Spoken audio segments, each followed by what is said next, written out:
Каква е днешната игра?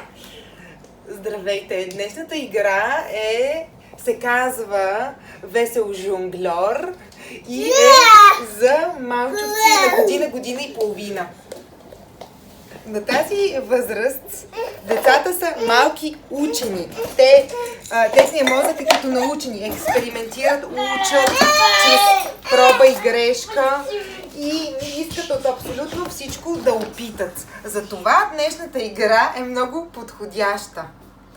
А какво представлява тя? Взимате играчки и предмети, които си използвате в къщи, а ако са пък непознати за бебето, още по-добре, и започвате да му ги поудавате. Първо започвате с една играчка. Заповядай, Моти. Така. После започвате с друга играчка. С трета. Идеята е в ръцете му да застанат две играчки и то да се опита когато му подавате вече трета играчка, какво да направи. Дали да пусне, т.е. трябва той да се тренира вземане на решения. Дали да пусне едната играчка, за да си освободи ръцете, или ще се опита да вземе и трите играчки наведнъж. Това не го искаш, този морков, а това искаш ли го? Джудже? Какво е това, Джудже, Монти? Виж тук.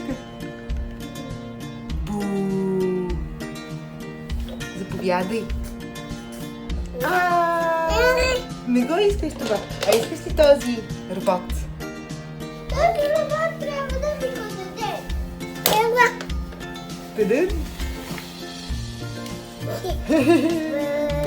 Ба-ба-ба. Тири.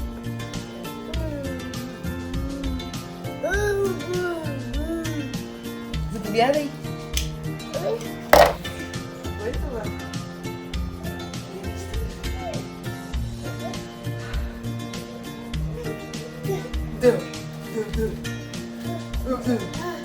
Сега да не става. А това? Не. Не го искам.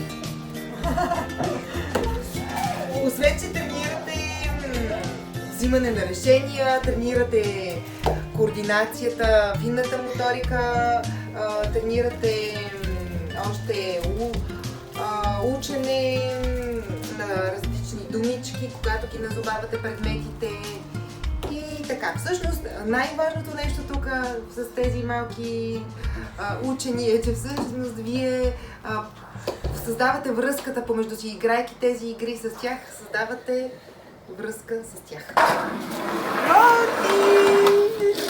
Ако ви е харесала тази идея за игра и искате още такива игри за малки учени, се запишете за канала. Хареса ли ти тази игра? Да.